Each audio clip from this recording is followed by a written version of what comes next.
Hello everyone, how are you doing?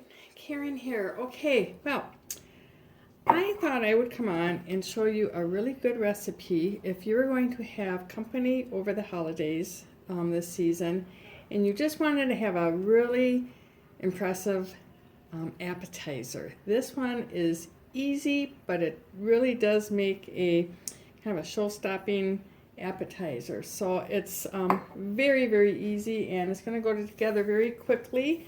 And what I am going to be making is a beef tenderloin. So basically, I don't want to say beef tenderloin sliders, but I'm going to be taking some bread and slicing it and then cutting our beef tenderloin very thin when it's all done, and then having some toppings to go with it. So I'm going to get the beef tenderloin started now, and then I will, after I get that done, I'll clean everything up, and then I'll move on to our toppings that are going to be used for this. And there's all kinds of different toppings that you can use for beef tenderloin. It's pretty easy meat to work with.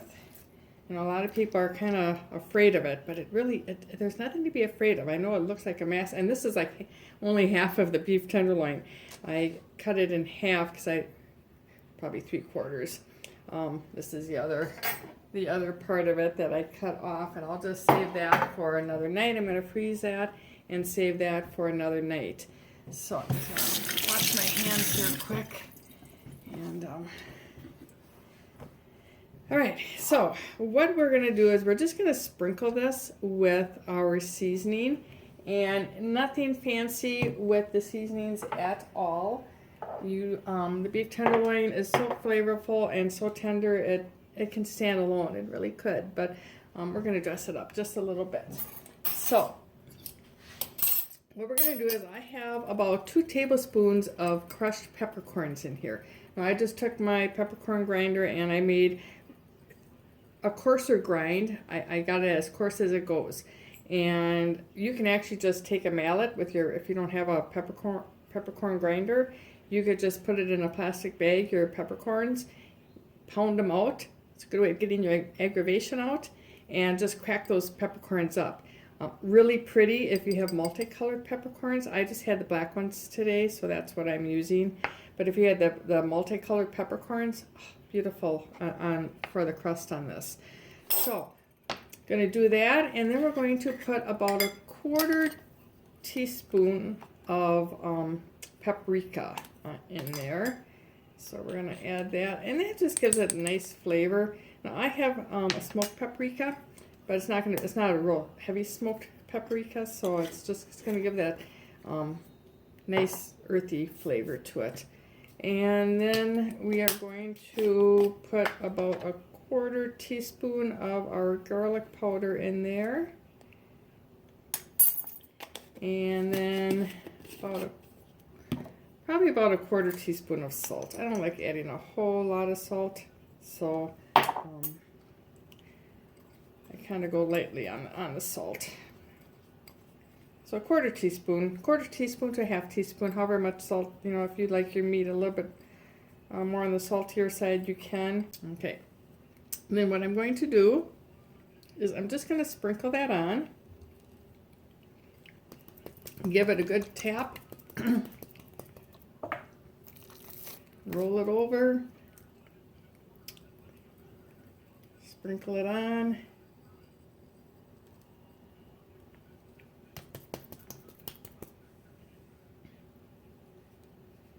Now when you're seasoning your food, you see how I'm up here? You don't want to be down here. If you're down here, what happens is it just falls in one spot. I would say you want it to rain on your food. So, and I'm just going to keep rolling this around and just keep seasoning this up as best as I can. And if you needed to grind up some more peppercorns, you definitely could. It really just depends how big your beef tenderloin is. If you were going to use a whole tenderloin, I would probably add a few more, maybe double up on the seasoning that I made here, because you want to make sure that your beef tenderloin is well seasoned. Nothing worse than a beef tenderloin that doesn't have any seasoning to it. And I might even, oh, I'm gonna sneeze. I got some of that pepper in my nose. I might even make a little bit more. I'm gonna wash up my hands here, and I might make a little bit more because although this is well coated, it's not as coated as I would really like to see it. So I'm gonna pause the camera here. Okay, I made just about another half of a serving there, or amount that I did last time. And I think that's gonna be just about perfect. Gonna make this all over here. Just had to wash up a little bit before I touched on my peppercorn grinder and everything else. So, okay. This is a side that really needed a little bit extra. Whew, that pepper is really just going right into my nose, making me tickle up there. Okay, so that's basically it. I'm going to stick this in a pan, in a rack, and I like putting it on a rack so that the heat can circulate all the way around it and it's not sitting in its own juices. So I'm going to do that. Stick it in about a 425 oven with a meat thermometer. I'll get that all set up here, and then I will show you how I do that. I'm going to use my knuckle here since I did touch that meat. Okay, so I have it all set up in my pan, and you can see how I did that. I have this rack here, and I just have set that right down in my pan there, and then I always use a meat thermometer. It's something that I really would not want to overcook my beef tenderloins, so you really do want to make sure that you use a good meat thermometer, and you can find them so everywhere now. I mean, everybody's got meat thermometers. So I'm just trying to find the thickest part here that's going to go into the oven. And let's see, I think it's going to probably work out best if I just do it like that. And you want to roast this to about 120, 125. That's going to give you a medium rare beef tenderloin, and I believe that that is the best way to serve beef tenderloin. You don't want to cook it to all the way to medium well. That just would not be a good thing to do. So I would say medium to medium rare is probably, medium is the most you want to ever do a beef tenderloin at, but definitely not well done. You don't want it well done. So that's going to really cook up really good. It's not going to take long. I'm using a hot oven.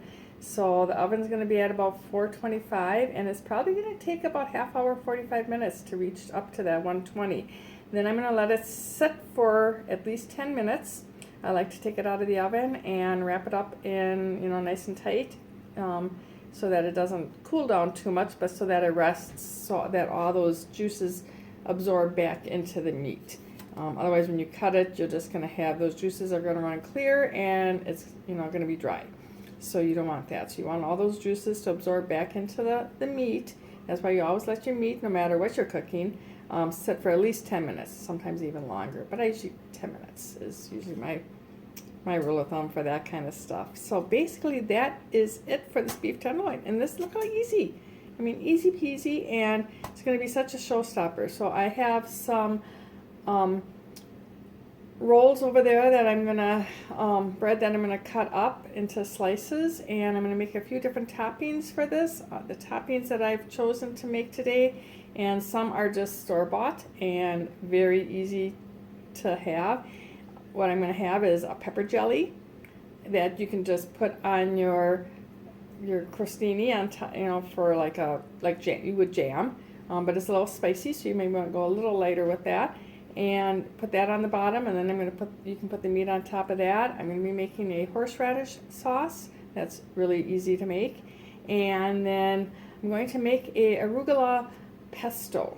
I like arugula with beef because it's got that peppery taste to it, and it just really accents, complements the pepper that's already on there. So I really like that. So I'll be making that in my Vitamix because my food processor broke, and I have yet to been able to find one that I like. So if I want to, I just need to order it. That's what I need to do. So we're gonna give my blender a workout today.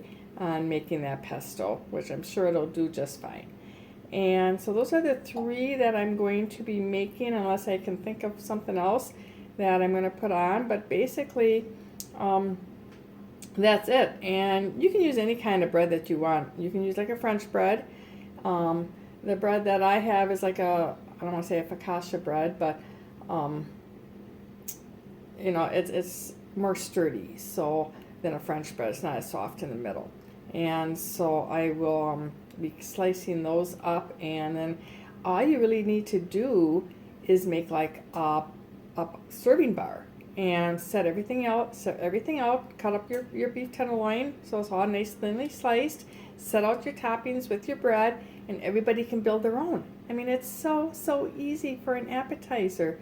It's one of those appetizers you can make ahead of time. You can actually do this part ahead of time. You can do this a day ahead. Wrap the beef tenderloin really well in plastic wrap, and then stick it in your refrigerator. I always like to have my beef tenderloin come to room temperature before I stick it in the oven. So you know, you might want to do that. Let it sit out for like an hour or so before you stick it in the oven. If it's been in the refrigerator overnight, let it come to the room temperature, and you can do that. Otherwise, you can even just make it a couple hours ahead of time. Make it a couple, like 2 hours ahead of time. Then when your guests are arriving, this way your house smells really good. And let it sit out on the counter for like an hour. Let all those spices soak into the meat, which is not a bad thing to do. And then cook it. Like I said, it's only going to take probably about 25 minutes. I'll time it for you guys so that you know. But I have the thinner part of the beef tenderloin here, so it's not going to take as long as if I was cooking up that thicker part. And I did the thinner part just because of the way I'm using it. I'll save that thicker part for more, you know, like maybe some nice steaks and stuff that my husband and I can have, you know, some maybe over New Year's or something we can have, you know, the beef tenderloin served that way.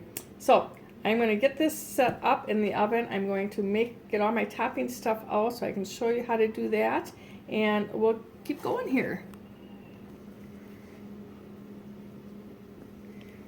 Okay, now I think I'm set. I thought it was set, and then I looked at my olive oil bottle, and I thought, yeah, that is not going to be enough olive oil, so I decided to go get some more olive oil, because, yeah, that was not going to be enough.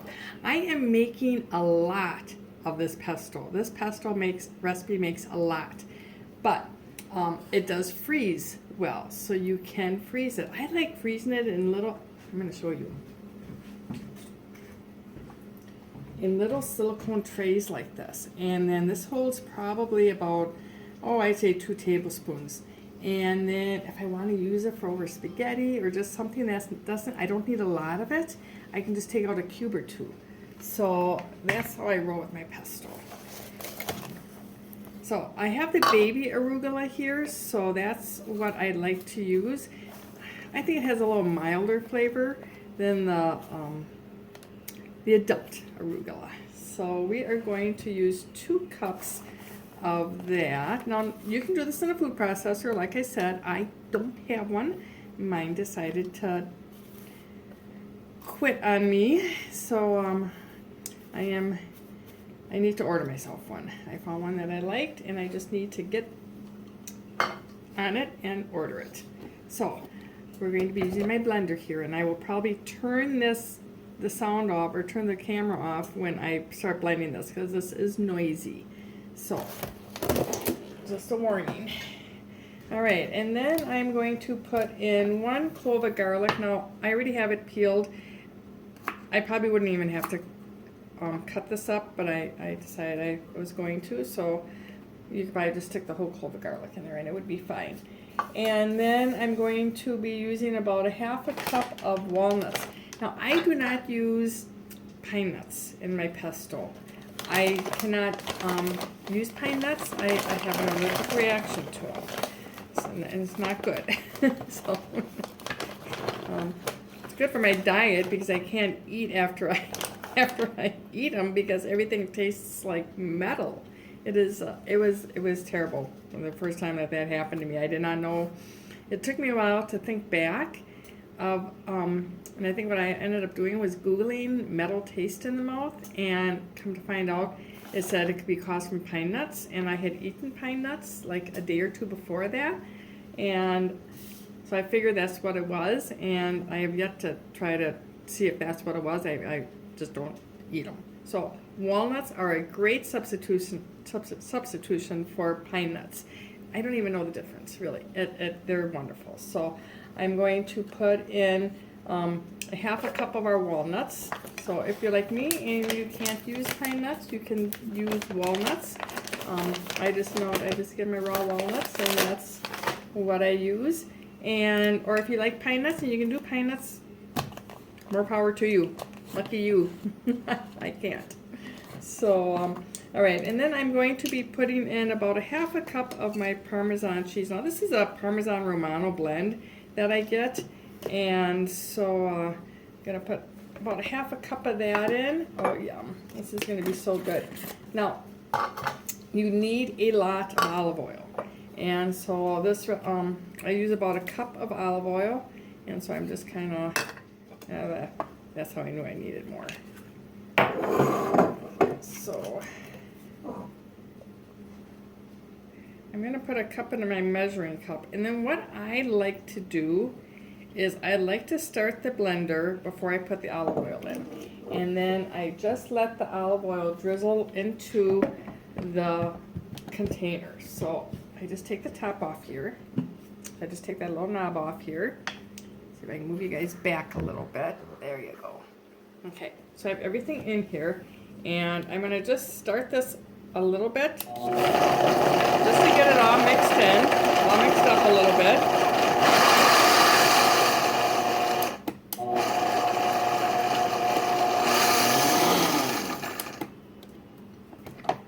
Okay, and then what I'm going to start doing is I'm going to turn it on with the camera off, and I'm just going to take my olive oil, and I'm just going to tell you what I'm doing, and I'm going to just start slowly pouring that into my blender. So I just kind of drizzle it as it's going, and I keep doing that until the pesto becomes creamy. Once the pesto becomes creamy, then you have enough olive oil in there. So I may start with a cup of olive oil, and it might be enough, it might be too much, or I might need to add more. It just really all depends on it depends on a lot of things. You know, how much your arugula is soaking up the oil. Your cheese has a lot to do with it. So that's kind of how you just kind of have to keep playing with it until it gets to the consistency that you want it. I'm going to put about a fourth of a teaspoon of salt in there too, because I forgot to do that, and a little bit of pepper. As if I have any pepper left after all my peppercorns that I ground for my, that was probably, I'd say I did about a quarter teaspoon of salt and probably a quarter teaspoon of pepper, if even that. And this is a recipe that you can taste. It has nothing raw in it that's bad. So as you're going, you can taste it. And if you think it needs something more, you can definitely add more seasoning to it. But with that garlic in there and everything else, oh, it's so good. So I'm going to turn the camera off. I wish I could just mute it, but I can't do that, because this is going to get loud. I'm going to turn this on high, and it's going to get loud, so you don't need to listen to that. So I'm just going to drizzle this in until it gets nice and creamy. Okay, I only used about half the oil, so I did not use my whole cup of oil. So that just goes to show you, I started with a cup, I probably only used a half a cup.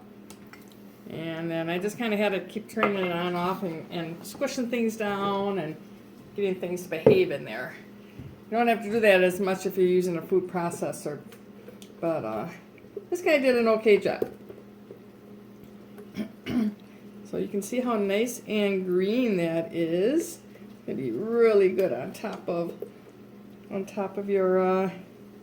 You can really see it. And the one thing about this blender is it does make it nice and smooth. Whereas I don't know if my food processor would have made it so nice and smooth. So one good thing about using the blender. All right, so yep, like I said, start slow.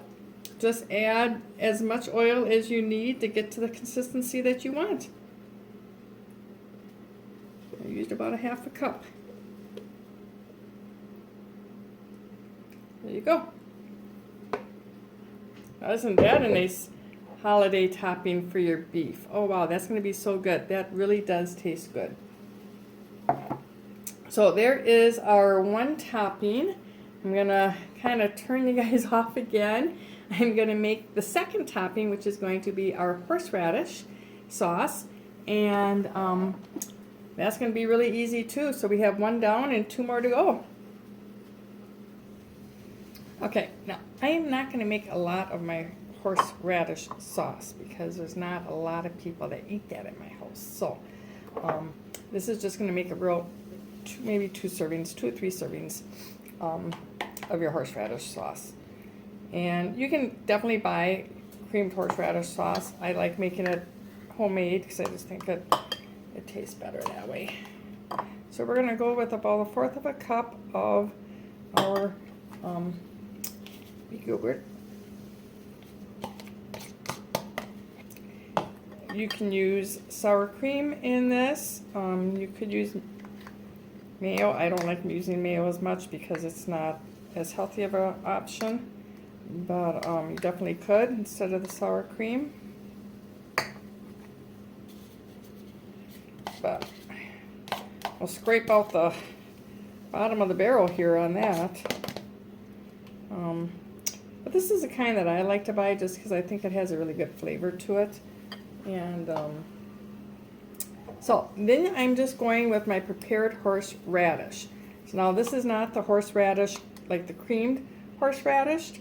This is just the prepared horseradish. It's like ground up horseradish, nothing else added. So I'm only going to put in a 1/2 teaspoon of that. This is very potent stuff. So you don't need a lot of it. If you like strong horseradish flavor, you can definitely add more. This is kind of one of those recipes where it's play with it to it is friendly to your taste buds type thing. I'm just, you can play around with the different ingredients that I'm using, and if you like a lot of horseradish, go for it. You can add more, and I like adding a little bit of just some honey mustard to it. It just gives it a little bit of sweetness, and so I'm going to be doing about a 1/2 teaspoon of that. Grabbed my 4th by mistake, so we're just going to go with it. And mix that all in. So basically that's all you really have to do with this. Now if you wanted to, you could add chives. I really was planning on doing that and I forgot to go to the store to get them. So chives would be very good in here. So you can just kind of see how nice and thick that is. And you can add that just to another little bowl, just like you did with your pesto.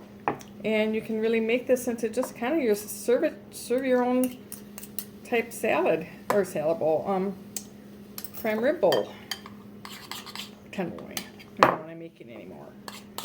So I'm gonna just taste this to see if I have enough horseradish in it. I am not a horseradish fan, so really it's gonna. I should have the other one in there taste it because he's a horseradish fan.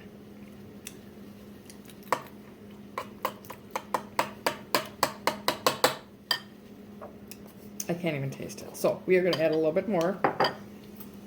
I had put a 1/2 teaspoon in there. We're going to go with a teaspoon of the horseradish.